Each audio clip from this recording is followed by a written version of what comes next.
huge thank you to CIBC for making We Get It possible. Okay. Hello, folks, and welcome to We Get It Season 3, Episode 6, which is already pretty crazy that it's Episode 6, which is like halfway through the season. And so far, I've had a blast with doing these. I am Alex Mandarino, the host of We Get It, and I am on with a very good friend of mine from Young Adult Cancer Canada. I think we met in 2018 at the Survivor Conference, which is just my second appearance with YACCer, and you made things way more comfortable than they needed to be. It's my friend Sammi Martin. And Hello. Sam is, yes, hello. We were going to talk about a lot of cool stuff today. I'm really excited to kind of get into the topics of conversation because I feel like I relate to a lot of what we're going to discuss. But I think we're going to learn a lot about exercise and healthy dieting and eating from someone who really stepped into that realm. Sam, I know I followed you on all the socials and it's something you're really passionate about. So I'm super pumped. All right. So let's start off with a question I tend to ask everyone who I have on board. And what would be 3 words you'd use to describe yourself? Well, one, introverted, you know this firsthand. Yeah. Creative, and probably the last one would be empathetic. Okay. I think would be a good choice. I like that. From knowing you, I feel like I know at least that the first 2 for sure, but in all positive ways. But I feel like empathetic is something that I can really get on board with too. Yeah. I like it. Very nice. Probably stubborn too, but we'll leave that for number 4. Number 4 won't even make the cut. Yeah, that's okay. Amazing. So you've touched, a lot of individuals within the community over the past bunch of years, but for those of you who might be new to YACCer or just might not know you from passing by, can you tell us a little bit about your cancer story from your diagnosis to kind of where you are right now? Okay, so I was diagnosed with, at the time, it was low-grade neuroblastoma in January 12. And at that time, I just went through and had surgery, and they removed the tumors in my abdomen. And I relapsed about 10 months later. And yes, because that was November 2013 was when I relapsed, and it ended up being high-risk neuroblastoma. And for anybody that don't know what neuroblastoma is, it is a cancer of the nerve cells that affects the sympathetic nervous system. Very strange cancer. I ended up being the oldest person in Newfoundland to ever be diagnosed with it. So it's been interesting. Yeah. But right now I am about almost 8 years out of treatment. I finished treatment in September of 2014, and I have been, I can't say in remission because my type of cancer will always be lingering somewhere, but no evidence of active disease since then. Yeah, good. So that's where I am now. Amazing. And so interestingly enough, when you kind of started to finish up some of your treatment, it was kind of when I started, but that same time, we really met up within 2018 at the Survivor Conference. And I mean, it just kind of goes to show that no matter where you are in your treatment phase or within your cancer journey, you can still make those connections and make discoveries about yourself too that you might not have realized beforehand. And that kind of leads me into the question that I'm really genuinely curious about is before you were diagnosed and you kind of stepped into this cancer journey, did you have a good idea about what you wanted to do as a career? Or at that time, were you still trying to figure it out right before you were diagnosed? Back then, I think all of us, I was diagnosed when I was 19, just turned 19. And at that time, I think we're like anybody, we're kind of stepping out into our own, trying to figure out who we are. At that time, I was in university for my English degree to do education. And then I got diagnosed my second year of university, and that completely changed things. I was like, nope, I know. As much as I love English, I didn't want to be a teacher at the end of the day. I knew my personality did not match with that type of career. It's not something that I seen myself being happy doing. So when I finished my treatments in 2014, I went back to school in 2015, and I did medical and executive office administration. So that's where I am now. And I enjoyed that a lot more than when I was in university. So that's Yeah. where I am now. By Nice. day, I'm administrative assistant. Yes, by day. But outside of that, you have Yeah. so many more passions and Yeah. and kind of like hobbies. Not even hobbies, because I think it's more than that. Yeah. But there's a lot of things that have led you to where you are now outside of your day-to-day work operations. Yeah. And a big part of your life, I know, is exercise and fitness. Yeah. So what I'm curious about is how has exercise always been kind of something that you've incorporated into your life or your day to day, even before your cancer journey, or is it more something that came into your life kind of after the fact? Um, Good. That's a good thing that leads up to, because actually when I was in university, I think like all of us, we gain that freshman 15. Yeah, for sure. And so, like I was like, no, I think it was my first year. Yeah. And I came home that Christmas for Christmas break, and I was like, man, this is just piling on. So that was when I first stepped into the gym, was that first year of university. I was like, okay, I have no idea what I'm doing. Yeah. And I'm just going to go in, I'm going to wing it, I'm going to see what everybody else is doing. And I kind of went from there and been addicted ever since. Oh yeah. Yeah. But 100%. it played into my cancer journey, because I actually ended up losing about, I think at that time it was 25 pounds. I was a chunkier person at that time. But and it's funny because that was when I started showing signs of my neuroblastoma, because it was whenever I would eat something that wasn't on plan, wasn't healthy, and I would get pain in my stomach, it would shoot up my back, and I ended up having an ultrasound, and they found the cancer. So my losing weight kind of played into finding out I had my cancer in a way. Yeah. 100%. And I mean, I can't relate exactly the same, but in the sense that you kind of start with university, that's kind of where I Yeah. really was introduced, and you kind of get used to everything, and then you get into a routine. And I didn't necessarily find out about my cancer because of like the weight loss and the weight distribution, but I did lose about like 50 pounds in the hospital. And I think if I had not Yeah. actually worked out before, it would have been like a lot different. So Yeah. it's funny that we kind of have that similar experience. I'm going to throw a question that I didn't actually prepare beforehand. Very easy to answer, but more so just curious. After you were diagnosed, how long did it take for you to actually step foot back in the gym? Was it like something you were like a little nervous to do, or were you really anxious to get back into it? What was that like? I think I had my stem cell transplant in August of 2014, and that basically wiped me out completely. I think it was the next 2015. So probably about a year later, I went back to the gym, and I could barely lift a 5-pound dumbbell. Yeah. It takes a long time to build back that stamina, but I gave myself a bit of grace, and I said, I want to learn the basics all over again, start from the ground up, Yeah. learn how to balance, learn how to walk for more than 10 minutes and be winded. So it was about a year before I was brave enough to be like, okay, I need to get some sense of my normal life back. Definitely. I know, I feel very similar. And I think it's like, although it was really probably like taxing on the body and even mentally when you realize maybe where you were and where Yeah. you are now. But I think there's also that like sense of rejuvenation and saying like I can start from a new place now, Yeah. knowing what I know. And like it's almost there's a little bit of maybe excitement saying like now I know what to do and I'm gonna build Yeah. myself back up. Yeah. Exactly. 100%. And is it fair to say, are you like your certified fitness coach Yeah. now? Is that correct? Yeah. Perfect. Yeah.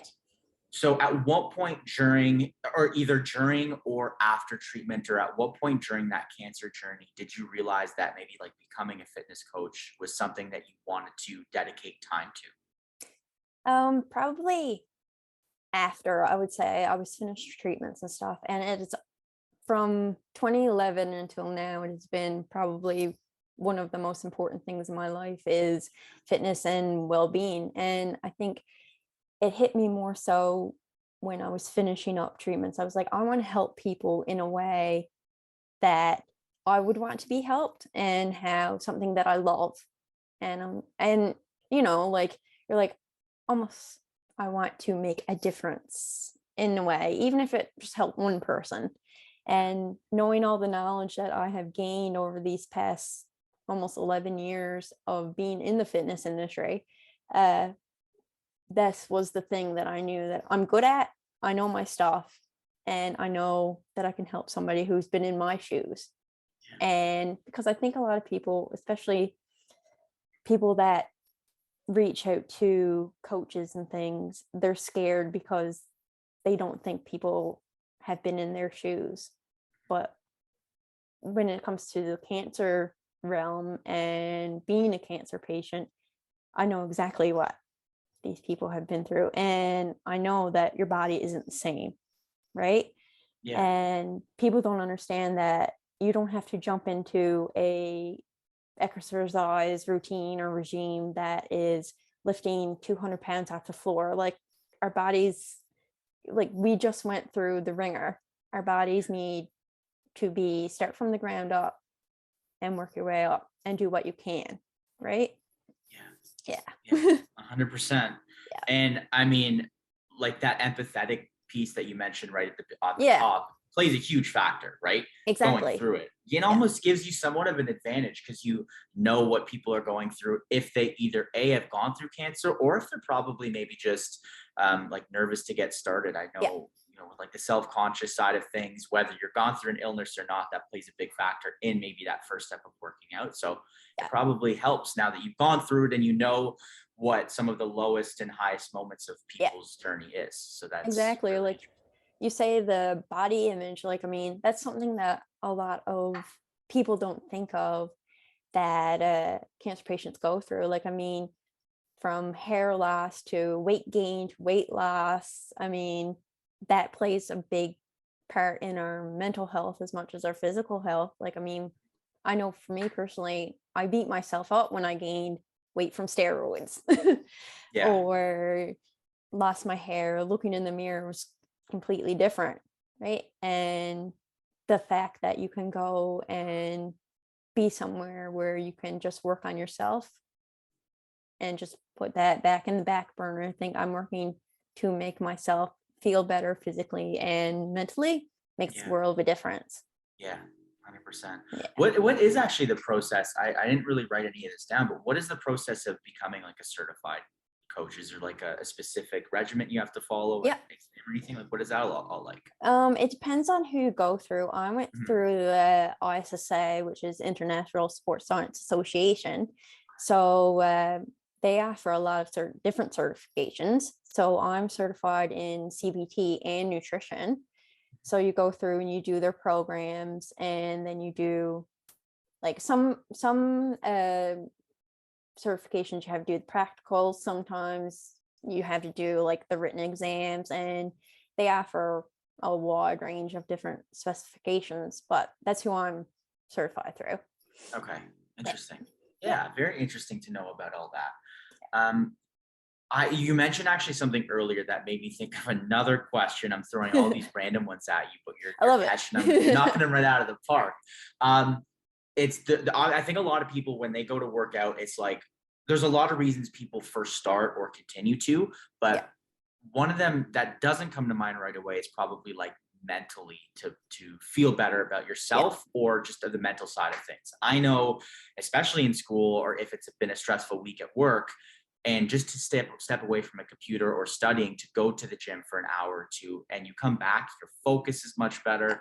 It just like changes everything. So do you find that it's just as important physically as it is mentally to get into some type of routine?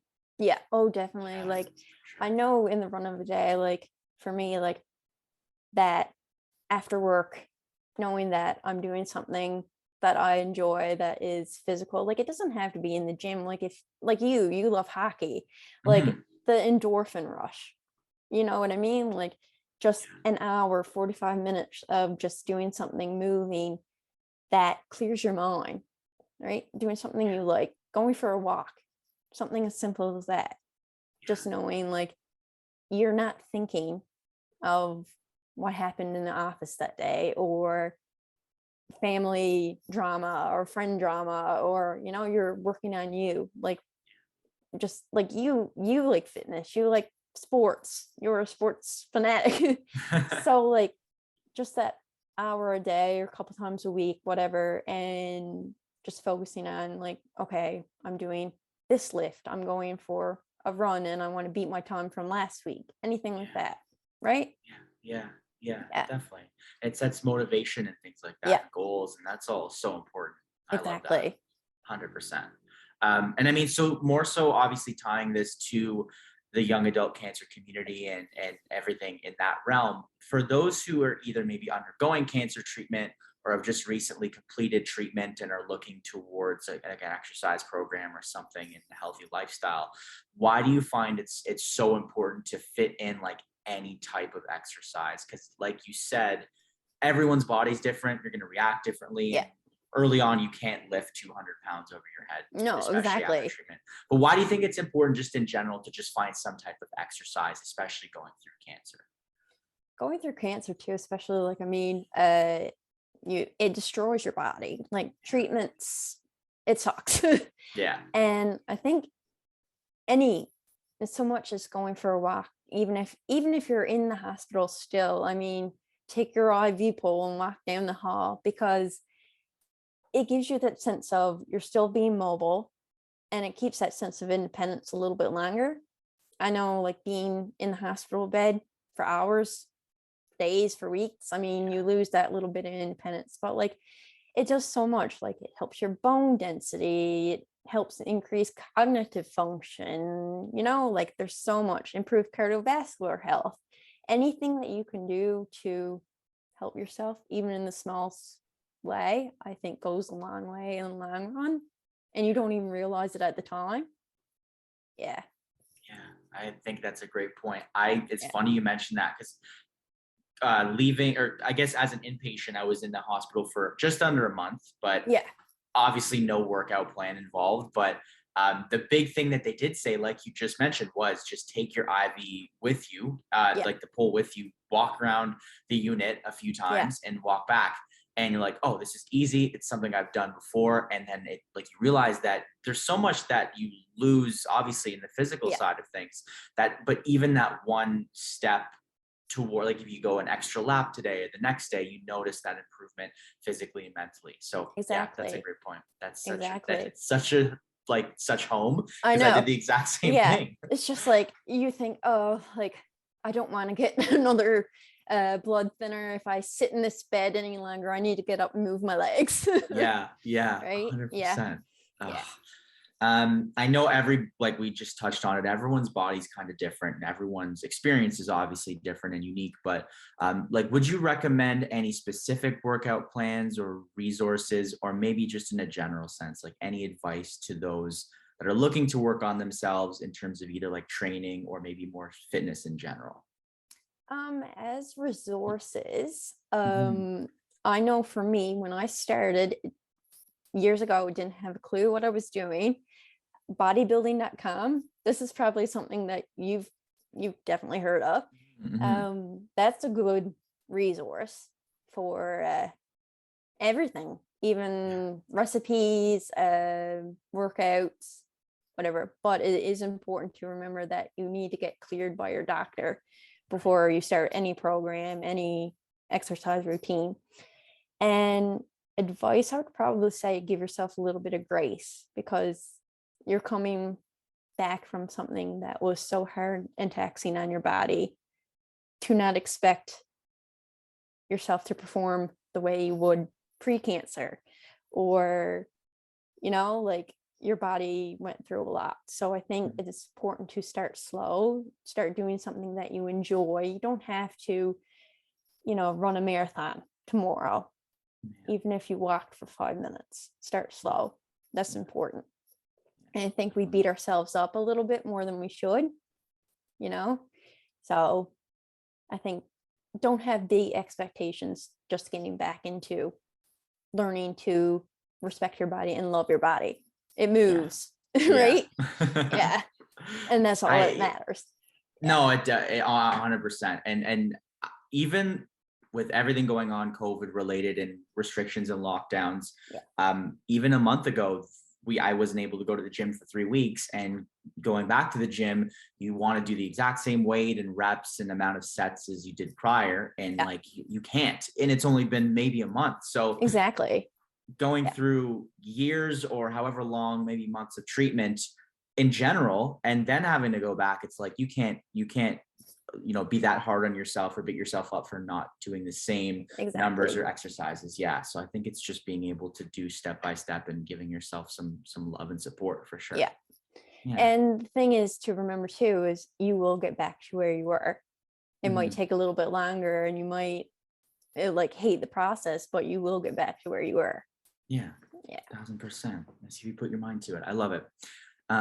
Obviously we touched more on the working out and the exercise portion of it, but that's really half the battle. Yeah. I assume you are, but like, what's your mindset, or are you a big kind of advocate for healthy eating or lifestyle as you are with exercise? Oh my goodness, yes. Because when you think about it, exercise is only part of the equation.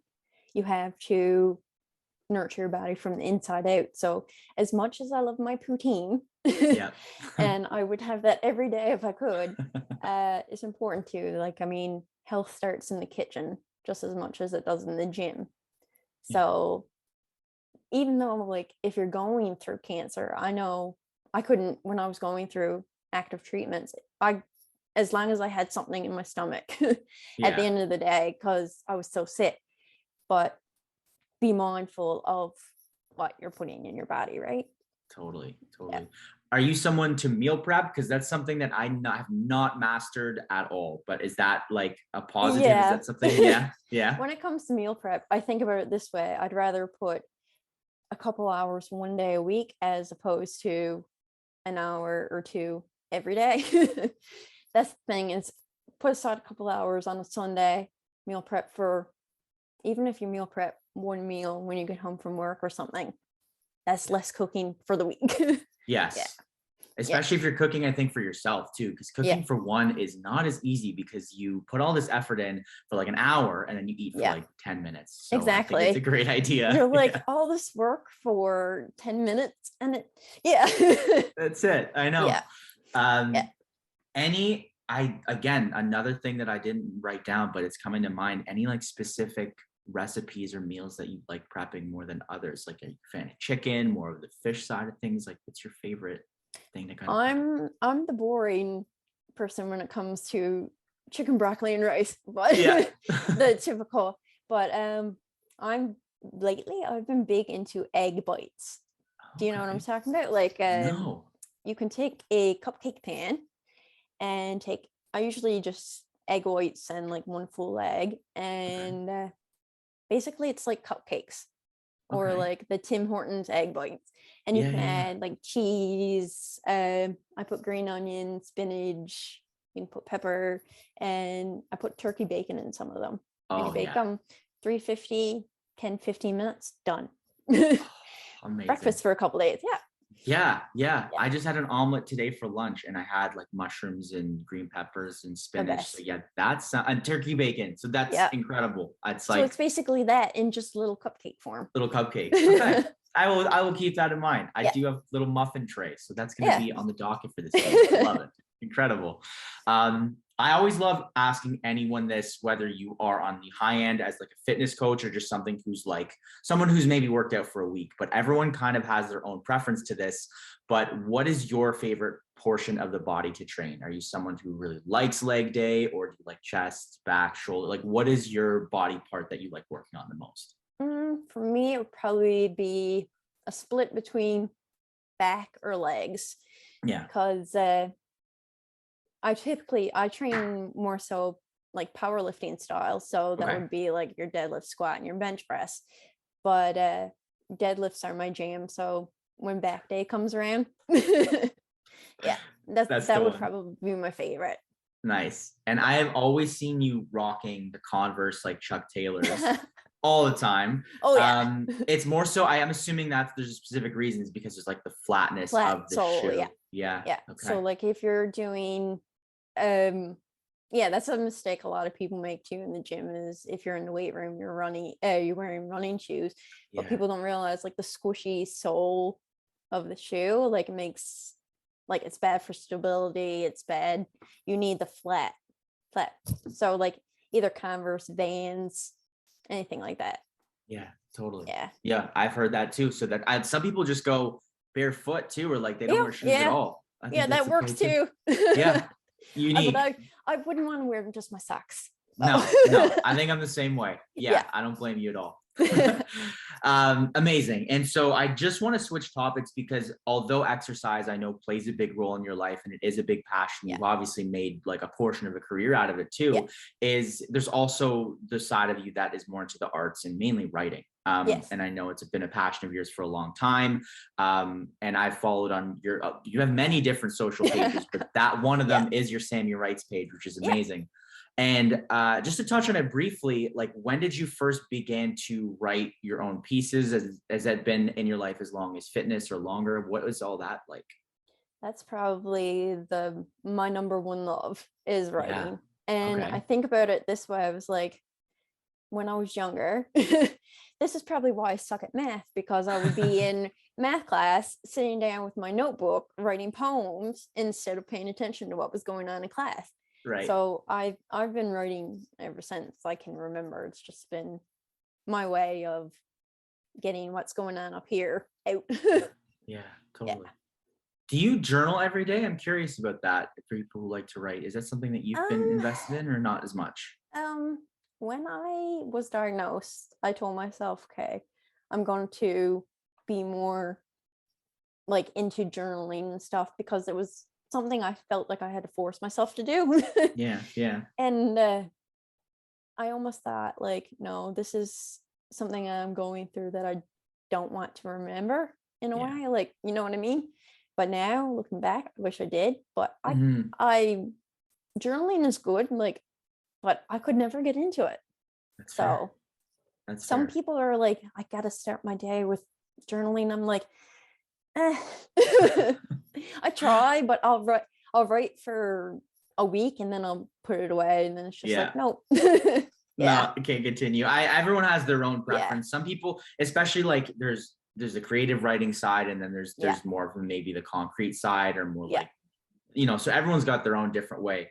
That's very interesting. Okay. I'm assuming though that writing is also something that you use to kind of assist with you during the cancer journey, right? Like how did that play a factor in you going through your treatment? Actually, when I was just before I was diagnosed the second time,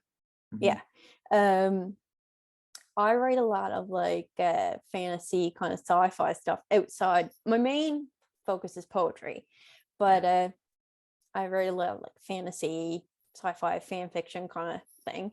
And before my second diagnosis, I started writing. It was supposed to be just a short story, just something weird. And it ended up being a full-blown manuscript.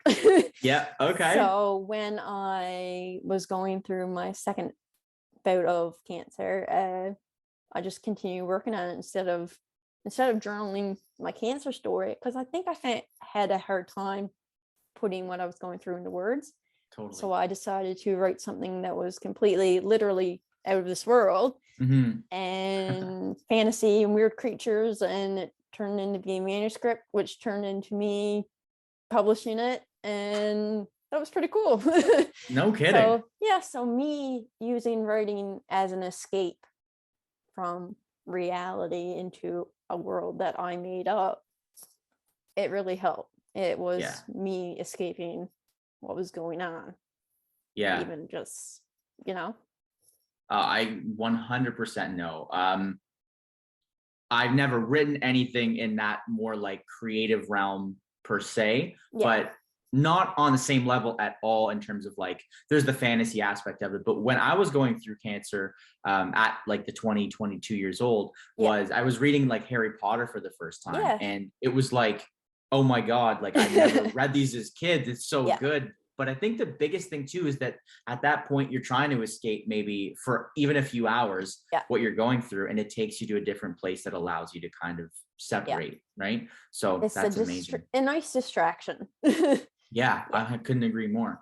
And so what is this novel titled, Sammy, for all of those that are very Dreamcatcher. Yes, there we go. I Good. will have to send you a link. So Please. You can, okay. In the video description, absolutely. Yes, perfect. For those interested. Oh, I love it. Perfect. Awesome. So the most important question of the entire episode is, what are your top 3 fruits?